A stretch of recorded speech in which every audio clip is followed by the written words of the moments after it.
Today we're going to be talking today specifically with an amazing health trainer that we met through LinkedIn, right? Kenna, you can take over the camera, so we'll kind of do this like as we go.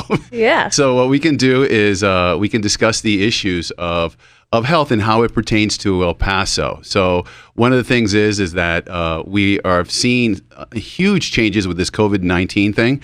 And it's a change everyone's kind of perspective as how they work out and what they do and what they don't do.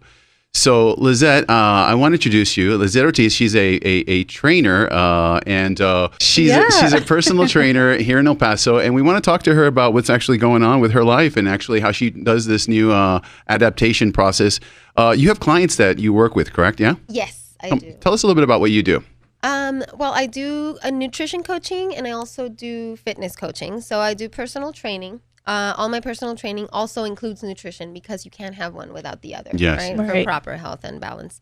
And so right now, because of COVID, everything I'm doing is virtual. I didn't used to do anything virtual before, and now everything, both nutrition coaching and the fitness training. So basically, I just train people to reach their goals. They're usually a weight loss, strengthening, flexibility. I also have some older clients that are working more on not losing their strength and gaining some core strength and just have more flex on the tools and then set them free so they can just live their life.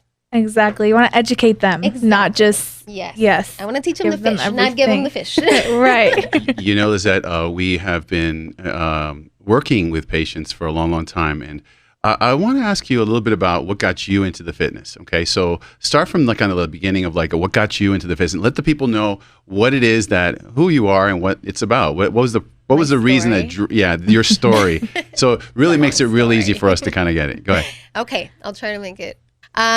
Okay, so basically, I'm originally from Juarez, so I'm originally Mexican, and I grew up over there, and I went all the way through high school, and then I moved to El Paso to go to UTEP and get a degree in psychology. So my whole life growing up, my mom's been struggling with weight. She's always struggled with weight because my mom's family tends to be overweight. They even suffer from heart disease and other diseases that just come with it. And so I grew up with that. Like my mom was always on a diet. She was always exercising. She always had exercise tapes. So I guess it was ingrained in me to not be in that situation. But it still didn't stop me from gaining a lot of weight. You got heavy? Yes. Yes. Of course. Because I didn't have the tools, I didn't know any better. So I was eating like we all normally do, like when you don't know about things, just a lot of bread and a lot of sweets and soda. I didn't really drink water, like water daily until I was 16. Like my my drinks were always Coca-Cola was the family drink, the family beverage, and then maybe like Kool-Aid and things like that. Yes. And so I didn't start drinking water until I had to be on a treatment for UTI or something when I was 16. And that's when I learned my first lesson was, okay, well, you're on a treatment, so you can't eat like acidic things. So I couldn't even eat lime. But I couldn't eat candies either. So I couldn't eat sugar. I love tamarind candy, so I couldn't eat that. I couldn't eat sugar, no chocolate, no coffee, no cream. Like they cut a lot of things, and I had to drink only water. Like to the first time that I had to drink a glass of water, I thought I was going to throw up. Like it was that bad. Like that's how bad it was. And so then a month of this treatment, I lost like 15 pounds and I felt amazing. And I'm 16. And I'm like, oh my God, this feels great. And I lost all this weight. Of course, that's all I was focusing on at that point because I was 16. Right? So it's like, oh my God, I lost all this weight. I look great. And so I started exercising more with the focus of being more fit. And so little by little that happened. So that happened the rest of my high school. Then I came to the US. I started college and I gained like 30 pounds. Right? Like you do, like one does.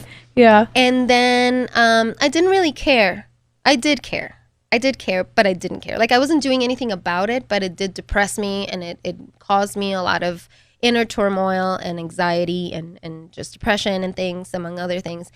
And so I started exercising. I always kept active. What's interesting is because I grew up with my mom always like having the videotapes and stuff. I always was on and off exercising. And so then I started doing more research. And that's when I started kind of teaching myself. like look up exercises, look up. But luckily, we already had the internet and Yes. databases and things. So I learned a lot about that. And I started doing my own workouts, and I started watching what I ate, and I started like eating every 3 hours because supposedly that accelerates your metabolism, which now we know is not the case. But I started doing that, so that actually shrunk my portions, and I learned how that helps too. And then I was going to move to LA because that's what I always wanted to do, and I wanted to go over there and pursue a career. At what age did you go to LA? When I graduated college, I was 24. Yeah, 24. So I was 24 when I moved, but before I moved, I was like, well, I can't go to LA to want to be an actress and have 30 extra pounds, because when I see TV, that's not, you're sold this image of I need to look like this and this and this. And of course, I never filled out any of the requirements, but I still wanted to do it. And so I really focused on this, not in the healthy way though, like I was really not eating well enough. I was probably exercising too much and not eating the right things, because while I was losing weight, I wasn't necessarily feeling any better. And so once I moved to LA, I continued to work out and study and learn. And then I studied nutrition when I was over there in the university, the city college. And so that's when I learned. And that was my next big lesson, was when I learned about nutrition, how like certain foods and the like too much of this, too little of that, the wrong balance of things, the importance of vegetables and fruits, which I've always loved. But you see the difference between filling up on vegetables and fruits instead of filling up on pastas and breads, and the repercussions that has on your health. Not only on the way that you look, like we were mentioning earlier, right? Like not only in the way that you look, but also the way that you feel. And just learning that changed my life completely. I remember one day when we learned about additives in foods and dyes, we talked about red 40. And like how, like all these additives can have repercussions. They build up in your system. Kids usually get hyperactive more because of the mix of dyes and additives than they do because of the sugar. Because if you eat like a lot of honey, you don't get hyper necessarily. But if you eat a bunch of like Skittles, maybe, because it has a bunch of other things in it.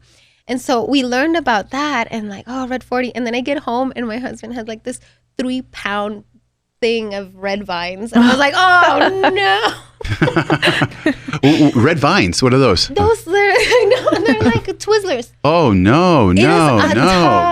3 pounds. Literally, like it said 3 pounds on it. Yeah. Oh. And I was like, we can't eat that. Like, I just learned all this. And so every time I learned something about something, it's like a new epiphany and a new item that I didn't keep in my shelf anymore. It's like, oh my God, like this fluffy white bread that's delicious in sandwiches has zero nutrition for me. Right. I need to get something that's more whole grains, like if I'm going to do a PB&J, I need to find my peanut butter that's just peanuts and my bread that is like sprouted grains and whole grains. And if I'm really going to stick to the breads, I at least need to do it right. And so that really, like just that knowledge changed everything for me. And then I decided to get certified as a personal trainer because I kept being told by people at the gym that I should. Like they would come up and say, like, oh, let me train you, this and that. And it's like, oh, well, sure, we'll exercise together or whatever. And they would see how I would exercise and push myself. And they're like, have you ever thought of being a trainer? And I was asked that so many times. I was like, no, I just do this for me. You're crazy. Like, no, of course not. Like, of course not. And they kept, like, I had that. I was told that by several trainers over the course of maybe 5 years. And I was like, you know what? Maybe I should. Because then people would ask me, hey, how do you do this? How come you're fit? How come you're this? I'm like, well, okay. All right, I'll do it. But I also wanted to live in Japan. That was another dream that I was waiting to fulfill while I was in LA. I went in the meantime because like I said, I'm from Mexico, but to go teach English in Japan, I needed to be an American citizen. And my mom's American, but I was a resident. Okay. So I had to wait until I had my citizenship to apply to go to Japan. So in the meantime, I went to LA and I did acting and modeling there. And then I was like, okay, but let me go to Japan first. But what if I don't get in? So I got my certification before I left. I did get in. I went to Japan 2 years. I taught PE classes in Japanese high school a couple of times. It was super fun. I was an English teacher, but they have you get involved with the students. And it was just really, really fun because I taught them. I did 3 different ones, and one was just all cardio, like high intensity, like HIIT, high intensity interval training, and then the other one was just yoga, and then the other one was strength training. And so like I kicked at little butts, you know, like it was awesome. And then the teachers. How old were they? How old were the kids? They were high school, so it was like the last 3 years of high school, because they do years like in Mexico where it's like 3 middle school, 3 high school. So they were between 15 and 18. Wow. Yeah. Kenna, that sounds like familiar. How did you begin? How did you begin your fitness stuff? Oh, my mom's always been super active. We come from a super active family just because my mom has like crazy amounts of energy. So she's always like, yeah, she's like, let's go hiking, let's go swimming, let's do this. Like we never just watched TV or did anything. So I just grew up exercising and in sports. It was just always a thing. So yeah, I just continued it. And then in high school, joined high school sports. And then once I got to college, I wasn't in any sports. And I just felt weird. Like once you have been active for so long, you can't just sit around. So kept working out, kept doing that. And then, you know, I really loved watching your body change. It's fascinating. It's so, So I just watch my own body change, and not even that, like you said, how you feel. You're like, oh, I have so much energy. I'm sleeping great. I'm doing better in school. Like everything just starts to come together. So I changed my major. Originally, I wanted to do physical therapy because I wanted to help people.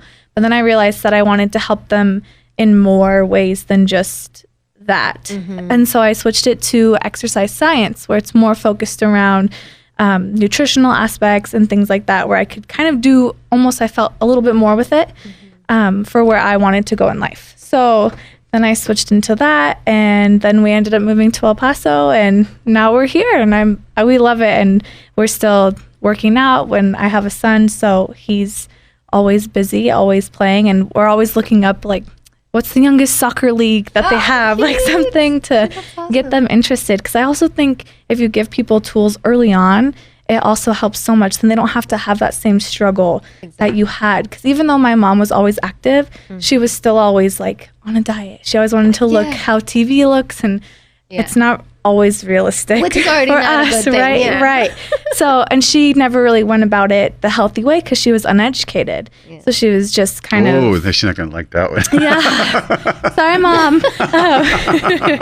She doesn't know about at the beginning. She doesn't know about fitness and how carbs and everything actually works in your body. She just sees Pinterest and she's like, oh, same how you were talking earlier. Well, this keto works for them, so I'm gonna do it. But if you don't know what's actually happening in your body, you don't know the results because you're not doing it correctly. You're not following everything. There's so much misinformation. So I love that you love to spread information and teach your clients like real life skills that they're going to use and implement. Lizette, what kind of other clients do you have? What kind of clients do you like to train? What's your thing that you enjoy the most? My thing? Look, you know what? I enjoy all kinds. And I really have had all kinds of clients. I've had everything from people who used to be athletes in school who now aren't. Like they've only been out from being athletes for like 6 months. So they're still super fit and they want to keep training, so I can really push them really hard for that. So that's really fun because I get to play with them and really push them and have them do crazy things that I come up with. It's like, okay, now let's jump over that box and then you're going to pick up this weight and then you're going to do a clean and press and then you're going to turn around and you're going to do it again. And they're like, okay, sure, because they can, right?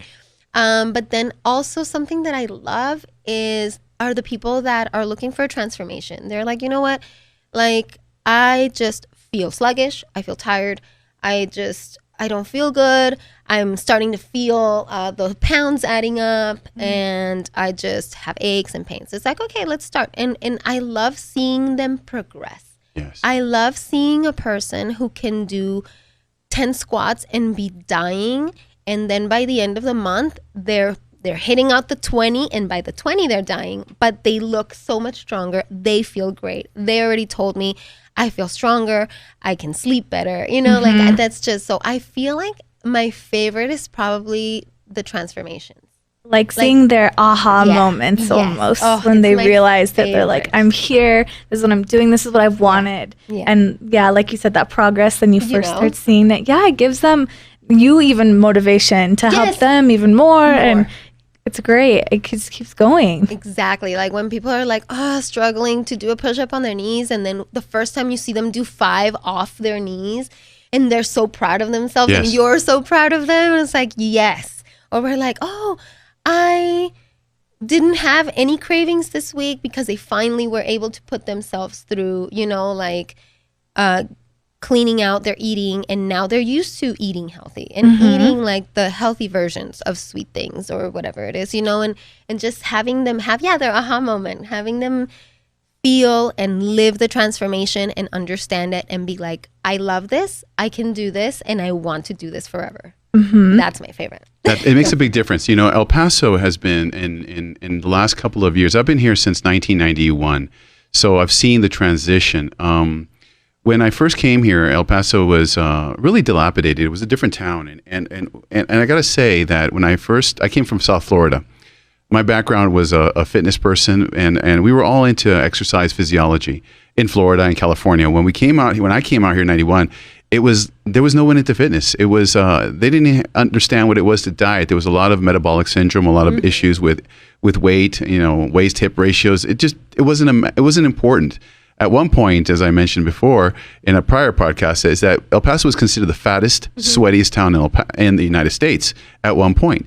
So within around 2000, I started seeing a migration of a lot of fitness people and a lot of people that really took to it. And it's really cool to see you guys because you guys have a love for fitness that's endemic and everywhere in El Paso. Right now we're inside of the Push Fitness Center. It's a CrossFit type of fitness center. Daniel Alvarado owns it, and he's the one that he might be here in a few moments. But what I wanted to say was that the world has changed in terms of fitness, and it's got a lot of individuals like yourselves that are out there teaching people, showing people. Where do you teach people at? Where's your fitness center at? Where I am? Well, right now at the moment, I am not at a fitness center. Okay. But when I do have a fitness center, where I have been, is Matt's Personal Training and Wellness Center, which is on Airport Road. Great. And so I am one of the trainers that uses those facilities. Before that, I was working at Gold's Gym. But right now, the goal is to have my own small gym for only personal training and nutrition coaching. Yeah. I originally wanted to have actually kind of like this, like the Push Fitness, Yes. Not necessarily CrossFit, but like a small gym where anybody can come and do their workouts. And also I like HIIT. So I like teaching short 30-minute HIIT classes. When you say HIIT, what do you do particularly in your HIIT classes? Oh my gosh, so many things. Okay, so for HIIT, I enjoy anything that is enjoy is a very particular word because it's you kind of hate it at that moment, but then you feel so good afterwards. And it's a lot of jumping, so a lot of plyo, a lot of plyometrics, so a lot of jumping, a lot of box jumps. Burpees, love the burpees. Combos of burpees and something else. So for example, a burpee to a clean and press, burpee, clean and press, burpee, and then just do that 10 times and then you do something else. A lot of slam ball, I love doing those. And a lot of compound movements. And I also like doing the HIRT, which is high intensity resistance training. So it's kind of like HIIT, but instead of so much jumping, right, you're doing more of the strength. So really pushing, short sets, repeat, between 4 and 6 minutes. And then I give a break, maybe 45 seconds to a minute, and then we keep going. That's awesome. With the transition with the people that are stuck at home, how have you adapted in that situation in terms of the COVID protocol, I guess? I know. Yeah. Well, basically virtual. Just seeing everybody virtual. I live in a small apartment, but I have a space that where I can move. So I just tell my clients, or I make sure you find a spot in your house, your backyard, wherever you can, where you have enough room to do A, B, and C before we have our meeting. And then we meet up and on Zoom. On Zoom? And I usually end up working out with my clients. I'm gonna be honest with you. I can't stand there watching you do push-ups. You know what? That's true. It's true. As a fitness individual, I don't know the idea. The best workouts are when you do it with somebody, right? So, in terms of even as a young kid, I was involved in training individuals, and it was not fun watching. No. it's like I'm wasting my life here watching you, right? So you get in there with them, and while you're in there, you give them the right amount of time to rest, and it's almost like back and forth. So it's kind of in terms the same way. So I like that. What other things do you do in terms of the times? The times, besides that, we do, because a lot of people don't have equipment at home. So I am implementing a lot of my HIIT workouts with the people that can do it. But for example, my older clients, they can't really be, like jumping around and doing things like that. But we work more on balance and flexibility and just basic strength. So no equipment workouts, which honestly, you don't necessarily need equipment to get a good workout. You can always kick your butt with nothing, like just your own body weight. So I do a lot of body weight. If people happen to have, a lot of us have equipment, at home, like some of us have a couple of dumbbells or a band or something. So I just adapt to whatever they have at home, be that nothing or a full gym at home. Some people are lucky and they just have a full gym, so I can go all out. What do you think of this new movement with rubber bands and people using, elastic bands to be able to supplement? I like it. I like it a lot because of several things. One, it's cheaper. So it makes strength training more reachable for anybody, more approachable. And you can take it anywhere. So you can travel with them. You can keep your routine even if you travel. And another thing that I like, and as a trainer and a fitness person, you need variety, both in what you eat and what you do activity-wise. So I think they also add a nice variety to what you can do with them. The only thing is you need to know, like with so many other things, you need to educate yourself or have someone educate you about how to properly use them, because it's so easy for a band, for example, to put it in the wrong place by your knees and put the pressure in the wrong place. And I'm sure, as you know, you could mess up joints and things by not putting the right the equipment in the right place. So if you're using a band wrong, you could potentially maybe cause some damage if you don't know how to use it properly. Yeah, we were watching my son. He actually trains people, and they got caught in Chicago. And they were kind of held into the university, and then no gym. The gyms were closed, and out there in Chicago as well. And they developed these rubber band techniques that are amazing. And he calls his group the functional fitness fellas. But what they learned is, with all those exercises that you guys do with the rubber bands, it really helps out the joints, because the rubber bands kind of glide in the direction of the body movement. And that's not obvious until you go through it and you feel like, man, this feels good, this rubber band. And then you also get the negative joy out of it too, because you're holding it from snapping back, right? Yeah. So it's really a really cool thing. So I think that's cool. Do you work on diets as well? Yes. I actually do a lot of nutrition. So anybody that I train for fitness, I also coach them in their nutrition, again, because we were talking about how they go hand in hand. You can't have one without the other. Right. And so for diets, it depends on what people's goals are. Most people, especially in El Paso, like we're talking about, most people are looking to lose weight, get fit, right? So first of all, to lose weight, we need to balance things out. I always suggest to everybody, just for health in general, is to balance your plate in a way that half to 75% of it should be vegetables. That's what makes me happy, Yeah. And I think that's the best. Why? Because they have fiber, they have vitamins, minerals, they have all the good stuff that we need, right? Well, if you look at a food plate now, if you just Google like what a food plate should be, so much of it is grains and breads. Why? And it's not. It's like the person who made it isn't. They need more vegetables, you know. So we need more. And you struggle with that with clients precisely because they see that plate, and it's like, but here it says that I need to have bread every day. I know, a quarter of my plate should be bread, and I'm like, well, no, though. Yeah. Especially not if you want to lose weight, and especially not that bread.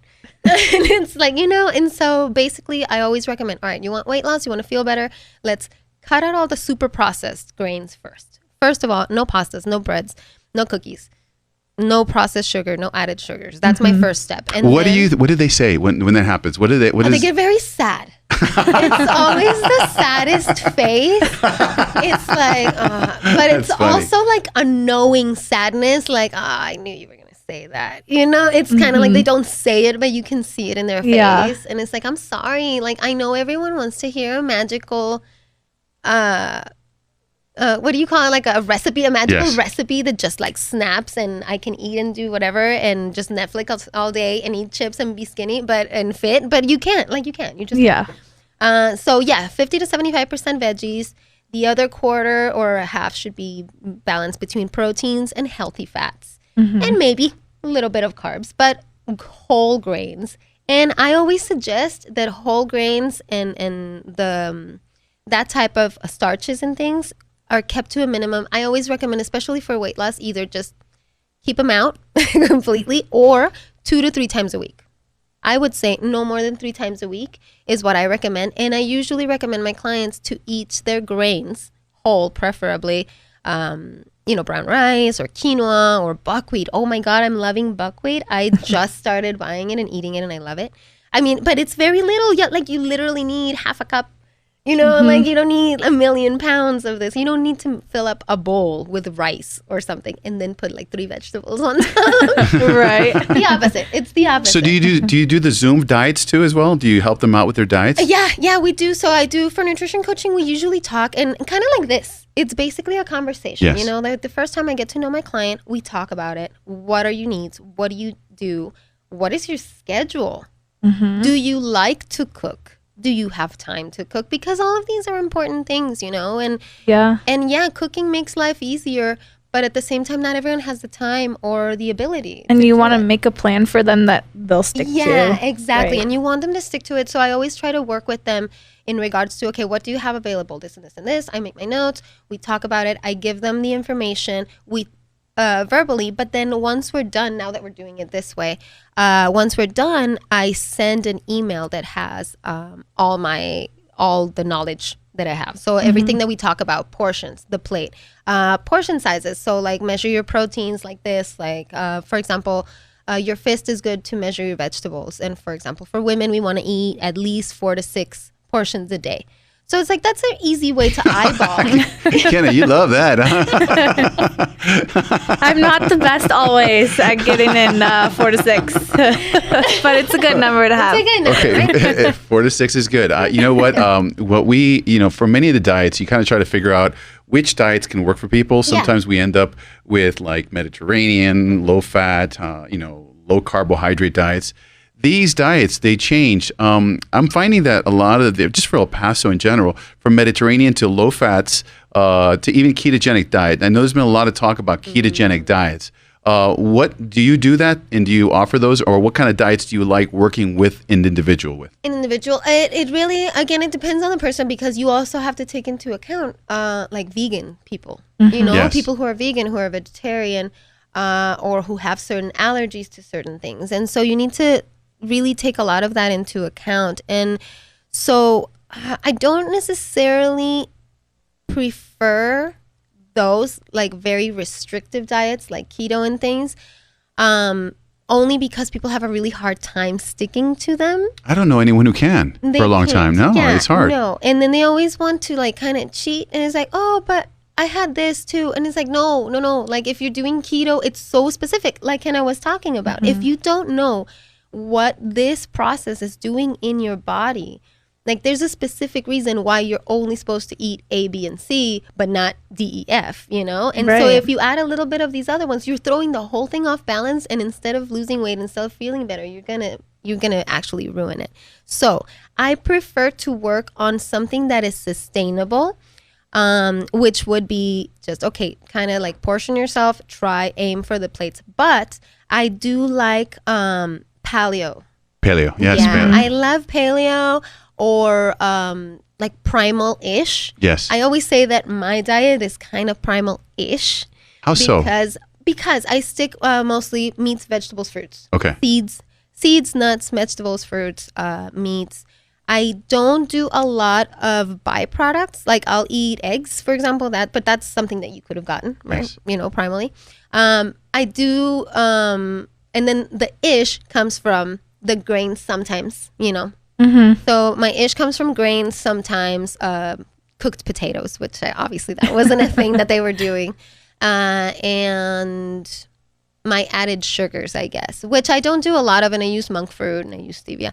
But for the most part, I try to eat as whole as possible, and I consider that primal-ish because it's mostly things that are the least processed possible, and that's what I prefer to throw people. Do you give your clients like help in the grocery store? Like yes. I know I learned when I first went to college and I had to buy my own groceries that if you stick to usually the outsides of the grocery stores, you're going to be way healthier because once you start going in those aisles, that's where all the bad stuff is. All of the bad stuff, all the additives, it all starts coming in. And a lot of people, I didn't even think about it until I was in that position, and I was like, wow, that's so true. Yeah. So what kind of tips do you give your clients when it comes to grocery shopping and success and things like that?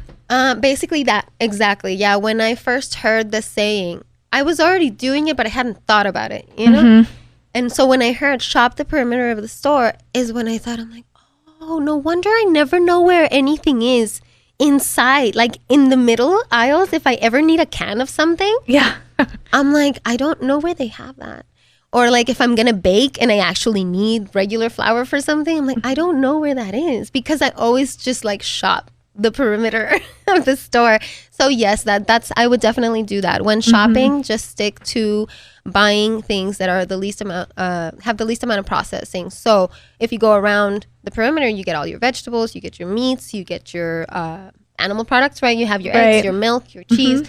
You have all those things. So I think that's a really good idea. You also have your freezers, which while they do have all the bad frozen stuff, they also have frozen fruits and veggies, which as we know sometimes can be better than buying fresh, because if the zucchini is sitting in your fridge for 2 weeks, it's lost a lot of nutrition. But if you buy some frozen stuff, you can actually, you know, it keeps its nutrients a little better. So you can make smoothies, especially for people who don't have a lot of time. I recommend frozen fruits, for example, and just kind of like throw them in there in a smoothie, some yogurt, and let's go. You know, quick breakfast. We're big smoothie fans here. Yes, big smoothie fans. Because like you said, they're so fast. Yes. And just throw everything you need in there. You've got your fruits. You can do vegetables in there too. Lizette, hi. We got Daniel here. Daniel, come on in. Have a seat, brother. Daniel, just to turn to you for a little bit here. I've noticed that in the last couple of days, this place gets really packed in terms of the people looking for a new fitness during these periods of times. How's it been during this COVID period of time for you in terms of the diets and in terms of fitness? It's been a lot of adaptability, trying to make sure to make everybody feel as comfortable and as safe as possible. So we have constantly like screening every single class as far as wiping things down, mopping every area. I mean, the gym has never been cleaner than ever before, which is I can attest to that. I love this place. I really want to eat in this place, man. I want to eat off the floor. Yeah, seriously. But with that, and then with still the online training programs that we're doing, I'm sending online. It still gives people the option of either coming into the gym or doing it at home. We were able to lend some equipment out so they can feel comfortable and still do it at home until they feel safe in coming back to the gym. But through all that, what I've told people is they have to make sure that the workouts have to be a little bit longer than here, because they're living a more sedentary lifestyle, so they can't eat the same as they were before. Even if you were used to driving from point A to point B, up and down and around, you're still doing more activity than you were before, because now you're just behind the computer, sitting down, and you sit down and then you go to the sofa, and then when you go to the sofa, you water the grass, and then isn't going to the refrigerator exercise? Yeah, let's see. You put your refrigerator a mile away from your house. Hey, that's a good idea, man. Come to your house. Everyone can eat at your refrigerator only. 10 burpees on your way to the fridge every time. Yeah, exactly. Hey, that's a good idea. 10 burpees on the way to the fridge. You know what? That makes it worthwhile. Just punishment for opening the door. Exactly. Right? So I've noticed that everyone's doing, a lot of people, Lizette was just speaking regarding that she does the, I guess, the telehealth over the phone, over the systems. And in the internet and Zoom, you found that to be very comfortable. I know you began that process when this COVID got really hard and heavy. You were all over, like, just talking to people one-on-one on the internet. How did that work out, Danny? Oh, me. Yeah. Yeah. You know, it was a little bit. It was a harder transition for me first. It took me about a week after we shut down to actually get it going. Just because, first of all, I'm not the craziest about even FaceTime. I don't like looking at myself when I'm talking to someone. It's weird. So I would have to shut off the camera, but then defeats the purpose because you know some people want to see you. So we develop videos and it shows you a how-to, whether it's me or another instructor, on how to do the workouts and things like that. And then all our app is messaging, so you can instantly message us on the app, and we send out motivational quotes, daily tips, you know, things like that to help them and keep them going. So it was a transition because I got used to, you know, interacting with people on a day-to-day basis. So sitting behind a computer, which I hadn't done in a very long time since I was back in school, was different for me. But it was good. I mean, you have to adapt to survive, you know? Mm-hmm. You know, I've seen the whole world go through a massive transition in terms of the fitness. She was talking about the diets and how do you help people with diets and tune in to diets during these period of times, Danny? Initially, like first I ask what their lifestyle is like. Obviously, if they work in a warehouse, trying to keep them on some low carb diet or things like that is probably not the most ideal. They're sweating, losing electrolytes, things like that. So they're gonna be grumpy. They dehydrated, feel weaker at the end of the day. So once I get their lifestyle, then from there I can adapt to their according needs. You know, if they only work out 3 times a week, cool. We adjust more carbs on those workout days, less carbs on the non-workout days. So everything's just right, yeah, balance and manageability according to what the individual's lifestyle is like. You know, it's really a big thing. And let me ask you this. How are people adapting to coming out, and especially during these times? How are they feeling when they come in and with all the regulations and all the fear that is behind people? Well, we ensure that if before they walk into a door, if our main focus is that they can smell bleach. If they can smell bleach, then our gym and facility is clean. So we try to keep that, and I ask that. I know it sounds kind of dumb, but I do ask people, hey, how does it smell? Oh, shoot, you can smell the cleaning then from the parking lot. Cool, we're good. So that's what makes people feel initially like comfortable. Obviously, they're not inhaled, so don't misconstrue my words. We do have a biochemist on the line here, okay? So the biochemist would be my son, and he calls me up. He goes, hey, Dad, listen, I know that you like the smell of bleach. And I go, yeah, because it makes it clean. He goes, but I want you to know something. Chlorine is odorless. Right? So it's a good point. So he says it's when it binds to certain urea molecules, right, where the smell of the chlorine comes out. So actually the smell at a pool and the smell in an area is the actual effect of its combining with human dynamics. Mm-hmm. Isn't that interesting? So I don't know if I wanted to know. Yeah, I don't think you wanted to know that. But hey, you know what? I got to tell you, it lets you know that when it's being used and you smell that combination, it's doing its job. It's working. It's working. Yeah. It's working because chlorine. Ask him if his farts are odorless. Oh yes, well yeah, well you know what? I don't. You know, this is a different kind of show, man. That's a different kind of. You just took it to a. Yeah, thank you. You took it to. Well, thank you for coming by, Dan. No. So we're looking at it, and it really is a big difference because you're seeing a lot of people. And what I was surprised with, Danny, is knowing how many people Lizette, a lot of people out there, you know, that need the fitness, right? Mm-hmm. Are you finding a lot of people coming to and knocking on your door to asking for your kind of like, hey, help me now, because this is a real big problem. A lot of people don't know what to do, and they need help. Do you see that there's a lot of people outreaching towards you? Right now, because of the situation? Yes. Yes, now, especially now that it's been months and people are seeing the effects of their change of lifestyle, you know, the less walking, the less activity, and the improper eating.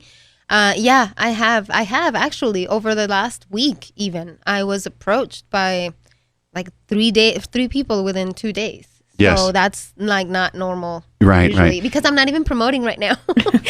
And we promote via social media, I And guess. then it's like, oh, geez, okay, yeah. Yeah, you know let's what? do it. I get privy to see sometimes the context through the push, and I see people at 3:00 in the morning. Hey, I need help. At 2:00 in the morning, people all over the time.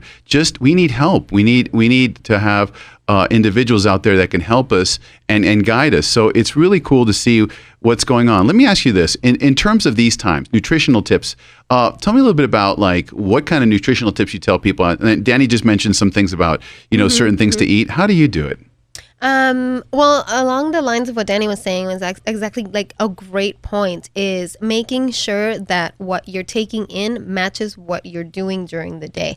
So if you're doing your workout that day and you have like really intense workout or really intense job, you can eat maybe your carbs that day, you know, like add some rice or some buckwheat or quinoa to your lunch. On the other days, if you're not doing anything, you only maybe walked for 30 minutes or an hour and then went home and just chilled all day, then good salads, some grilled veggies, some steamed veggies, some grilled proteins or alternatives would be good. So my biggest tip is cut out all the additives that you don't need, like sugars and super processed foods. But make sure that if you are exercising, the days that you are active, you are ingesting the right amount of food and the right types of foods too. You know, like just basically that. Just match your foods, your intake to what you're doing, and mostly stick to the veggies, stick to the lean proteins, and then when you're active, you can have a little bit of the starches. And I'd like to ask both of you these questions because I know we can talk forever, and we have some gifted communicators here. But let me ask you this, Danny, in terms of like a visual, how to set up a kitchen, in terms of for success. I was, kind of questioning how do you approach a person and say, this is how I want you to set up your kitchen so that you can be successful. This is the domain. Everything starts in the kitchen. It starts there, and from there it propagates. So how do you help them out in terms of preparing the philosophy or the way of thinking for their kitchen? Man, that can be designed in 101 different ways. I guess it depends on the person, right? huh? But what I tell people, if they're gonna lose weight, okay, and it's not healthy, don't buy it. That's probably the easiest thing. Right. Chips, obviously, don't buy them. Candy, don't buy it. And that's the true. easiest and realistic way, because if you buy it, I don't care who you are. Even me. If there's a bag of chips at home, I'll open them up and start chipping away. Gone. Yeah. Exactly. Yeah. So I'm not gonna tell people, willpower. Hey, just say no to those chips. It doesn't. It's dumb. Right. It's just don't buy it, because obviously at 9 at night you're less likely to go out to the corner store and buy chips or candy or ice cream or stuff like that. So it's better if you don't buy it. So if, for example, your cheat day is on a Saturday, then go out on a Saturday and go to the grocery store and buy like small little carton of ice cream For that or something. one Right, day, for that yeah. one sitting only. Don't buy a tub of ice cream because you're not in it. Well, I mean, You might finish. you might finish in a day, but don't. But at least you have a gauge as far as like what to do and what not to do. And then you could also do it as far as all right. So I didn't buy this amount of extra in junk. Oh, I say $40. Why don't you take that $40 and put it into like an extra account? You add it up, that's an extra $300 a month, and use that to reward yourself. You could buy, I don't know, whatever you're into, not necessarily new clothes, something for your car, something for your house, but find other means of reward for yourself, because if you're just looking for food as a reward, then you're going to go into a constant cycle of never losing weight. Danny, you mentioned something that was real important, and I think sometimes we need some way to quarantine ourselves, because we'll be good if we're quarantined. And one of the things is through the budget. If you can take the budget and you can say, I want to, my family typically spends, let's say, $400 on their food a week, because it gets expensive. Right. How about just saying, you know what, I am not going to allow myself to spend more than $300, right? And in that $300, you got to shoot it perfect. In other words, you're not going to get the extra junk, the ice creams and the stuff. You're going to get the stuff that is healthy inside the diet. And if you can do that, I bet you say that if a family that eats $400 a week can say, I'm going to make my budget last for $250. Let's say $250. Start with $250 and bust yourself to work $250 in that store and make sure that you don't put anything extra. At that point, you've hit close to the market. And before you know it, your refrigerator starts looking good. It starts looking nutritional things, and you don't have the extra, the bonbons, the sugary stuff, the chocolates, the cookies, all those things that are really, really bad in our diets. They're expensive too. And that's what you were alluding to, that you say, you know what, that's extra money. But if we don't know, and what's $100 a week in food, okay, for a family, that's $400 a month.